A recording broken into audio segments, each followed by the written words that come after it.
Welcome to Windy Night Stories. Tonight's story is by John Young Ackerman, The Miniature.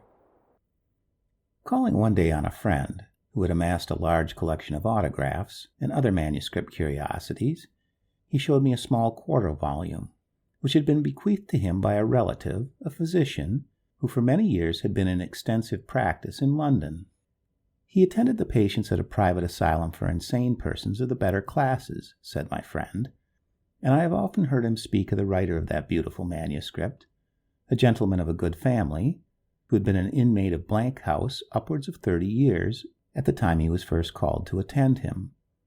On looking over the volume, I found it filled with scraps of poetry, extracts from classic authors, and even from the Talmudic writers, but what interested me most was a narrative of several pages, which appeared to be so circumstantially related as to leave little doubt as it being partly, if not wholly, founded on fact. I begged permission to make a transcript, which was readily granted, and the result is before the reader. We laugh at what we call the folk of our ancestors, and their notions of destiny, and the malignant influences of the stars. For what will our children deride us? Perhaps for dreaming that friendship was a reality, and that constant love dwelt upon earth. I once believed that friendship was not a vain name, and thought, with the antique sage, that one mind sometimes dwelt in two bodies.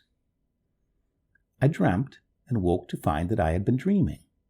George S. was my chum at school and my inseparable companion at college.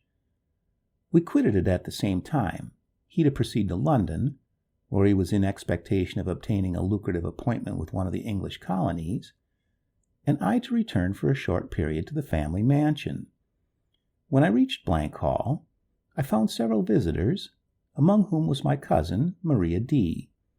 She had grown a woman since I had last met her, and now I thought I had never seen a more perfect figure or a more bewitching countenance. Then she sang like a siren, and was an elegant horsewoman. Will those who read this wonder that I fell in love with her, that I spent nearly the whole day in her company, and that I could think of nothing in the world besides? Something occurred to delay my friend George's departure from England, and, as he was idling about town, I invited him to Blank Hall. Great as was my regard for him, I now, however, discovered that I could live less in his company. No marvel. I preferred the society of my lovely cousin, upon whose heart, I had the happiness to learn, my constant attentions had already made a sensible impression. I hesitated to make her an offer, though I had every reason to believe our attachment was mutual, partly, perhaps, from the excessive delicacy which constantly attends on true love, and partly because I wished to do so when my friend should have left us less exposed to intrusion. Would that the deep sea had swallowed him up, or that he had rotted under a tropical sun, ere he had come to Blank Hall. One morning I arose earlier than usual, and was looking from my chamber window on the beautiful prospect which the house commanded. Wrapped in a delightful reverie, of which my lovely cousin was the principal subject, I paid but little attention to the sound of voices below. Suddenly, however, I awoke to consciousness, for the sweet tones of a woman in earnest conversation struck upon my ears. Yes, it was hers. It was Maria's. What could have called her forth at so early an hour? As I looked earnestly towards the walk which ran through the plantation, I saw emerge from it my cousin and my friend. My heart rose to my lips, and choked my utterance, or I should have cried out at the sight. I withdrew from the window, and threw myself on the sofa, tormented with surmises 1,000 times more painful even than realities. At the breakfast table I was moody and thoughtful, which my friend perceiving, attempted a joke. But I was in no humor to receive it, when Maria, in a compassionate tone, remarked that I looked unwell, and that I should take a walk or ride before breakfast, adding that she and George S. had walked for an hour or more in the plantation near the house. Though this announcement was certainly but ill calculated to afford perfect ease to my mind, it was yet made with such an artless air that my more gloomy surmises vanished, and I rallied. But I wished my friend would take his departure. Right truly says the Italian proverb, "Love's guardian is jealousy." After breakfast, George S. proposed a stroll on foot to the ruins of the Cistercian Abbey, about a mile distant from the hall, at which I at once assented. As we walked along the beautiful and shady lane that led to the ruin, George was as loquacious as ever, talked of everybody and everything, and of his confident expectation of realizing a fortune abroad. I was, however, in no humor for talking, and made few remarks in reply, but he appeared not to heed my taciturnity, and, when he arrived at the spot, broke forth into raptures at the sight of the noble ruin. And truly it was a scene the contemplation of which might have lulled the minds of most men. 1,000 birds were carolling around us. The grass near the ruin was not long and rank, but short, close, studded with trefoil, and soft as a rich carpet. Luxuriant ivy climbed the shattered walls, bleached by the wind of centuries, and the lizards, basking in the sun, darted beneath the fallen fragments at the sound of our footsteps as we approached the spot. We both sat down on a large stone and surveyed the noble oriel. I was passionately fond of Gothic architecture, and had often admired this window, but I thought I had never seen it look so beautiful before. My moody thoughts fled, and I was wrapped in the contemplation of the exquisite tracery, when I was suddenly roused by my friend, who, patting me familiarly on the back, exclaimed, "It is a beautiful ruin, Dick. How I wish thy sweet cousin, Maria, had accompanied us." I was struck dumb by this declaration, but my look was sufficiently eloquent to be understood by him, and he did not fail to interpret it aright. He appeared confused, and I, regaining my self-possession, arose from my seat with the laconic remark, "Indeed." George S. attempted a laugh, but it failed. He was evidently as much disconcerted and disquieted as myself. How lynx-eyed is love! We mutually read each other's hearts at the same moment. "I am sorry for you, Dick," said he, after a short pause, affecting very awkwardly an air of indifference. "Upon my soul, I am. But I'm over head and ears in love with the girl, and should die at the bare thought of her encouraging another. I wished for the strength of Milo, that I might have dashed his brains against the huge stone on which we had been sitting. I felt my very blood seethe and simmer at the declaration, and with my clenched fist I struck him a violent and stunning blow, which, though it did not beat him to the ground, sent him staggering several paces backward. "Liar!" screamed I frantically. "Take that! You dare not proceed with your folly." Recovering his feet, George S. laid his hand on his sword, which he half unsheathed, but, as if conscious of there being no witness present, or wishing, perhaps, still further to convince me of the advantage he possessed, he did not draw. "Nay," said I, "out with your weapon. Nothing else will do. I would rather lose my birthright than yield to thee one without whom life would be valueless." He smiled bitterly, wiped his bruised and bloody face, and slowly drew from his bosom a small miniature, encircled with diamonds, which he held before my eyes. One glance was sufficient. It was a portrait of Maria. It was that face which, sleeping or waking, has haunted me these 30 years past. "Villain!" I cried, clutching at the portrait with my left hand, while I snatched with my right hand my sword from its sheath. "You have stolen it." With assumed coolness, which it was impossible he could feel, he smiled again, and put back the miniature in his bosom, and drew his sword. The next moment our weapons crossed with an angry clash, and were flashing in the morning sun. My adversary was a perfect master of his weapon, and he pressed upon me with a vigor which any attempt to retaliate would have rendered dangerous in one so much inferior to him in skill. Maddened as I was, I yet restrained myself, and stood on my guard, my eyes fixed on his, and watching every glance. My wish to destroy him was intense. The fiend nerved my arm, and, while he warmed with the conflict, I became more cool and vigilant. At length he appeared to grow weary, and then I pressed upon him with the fixed determination of taking his life. But he rallied instantly, and, returning a thrust, which I intended for his heart, and which he parried scarcely in time, his foot slipped, and he fell on one knee, the point of my sword entering the left breast by accident. It was not a deep wound, and perhaps he felt it not, for he attempted to master my sword with his left hand, while he shortened his own weapon and thrust fiercely at my throat, making at the same time a spring to regain his feet. But his fate was sealed. As he rose, I dashed aside the thrust intended for me, and sheathed my weapon in his left breast. I believe I must have pierced his heart, for he sank on his knees with a gasp, and the next moment fell heavily on his face, with his sword still clutched tightly in his hand. Wearied and panting from the effects of the violent struggle, I threw myself on the large stone which had so recently served us for a seat, and looked on the body of my adversary. He was dead. That fatal thrust had destroyed all rivalry, but at the price of murder, the murder of one who had been my friend from boyhood upwards. 1,000 conflicting emotions racked me as I beheld the piteous sight.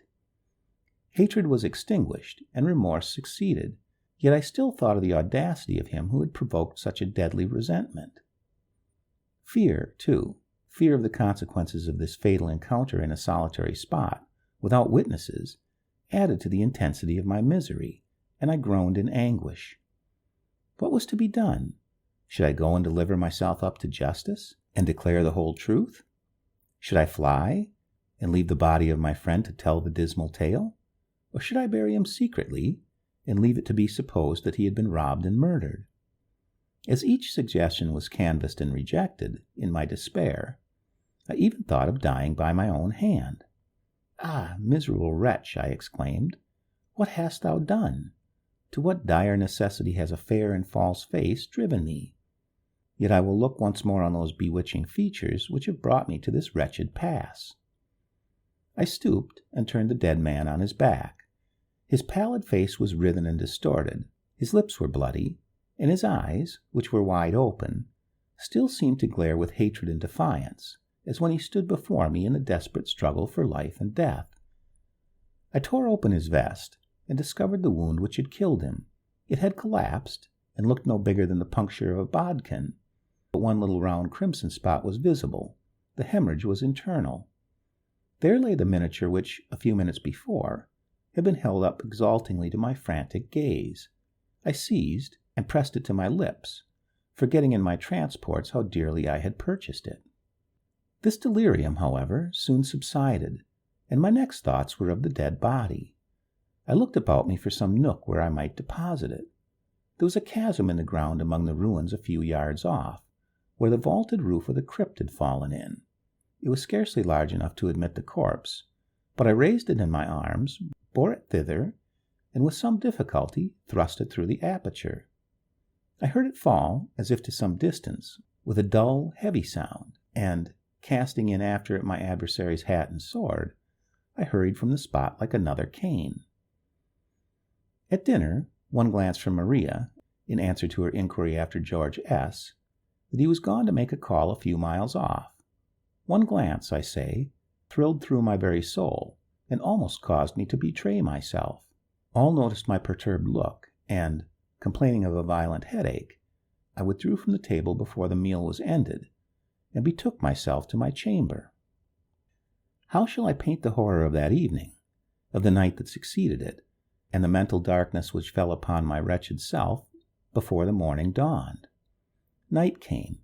I rang for lights, and attempted to read, but in vain, and, after pacing my chamber for some hours, overpowered by fatigue, I threw myself on the bed and slept. How long I know not. A succession of hideous dreams haunted my slumbers. Still I was not awakened by them. The scenes shifted when arrived at their climax, and a new ordeal of horror succeeded, yet, like him who suffers from nightmare, with a vague consciousness that all was not real, I wished to awake. Last of all, I dreamed that I was arraigned for the murder of my friend. The judge summed up the evidence, which, though purely circumstantial, was sufficient to condemn me, and, amid the silence of the crowded court, broken only by the sobs of anxious and sympathizing friends and relatives, I received sentence of death, and was hurried back to my cell. Here, abandoned by all hope, I lay groveling on my straw bed, and cursed the hour of my birth. A figure entered, and in gentle accents, which I thought I recognized, bade me arise, quit my prison house, and follow. The figure was that of a woman closely veiled. She led the way and passed the garrulers, who seemed buried in profound sleep.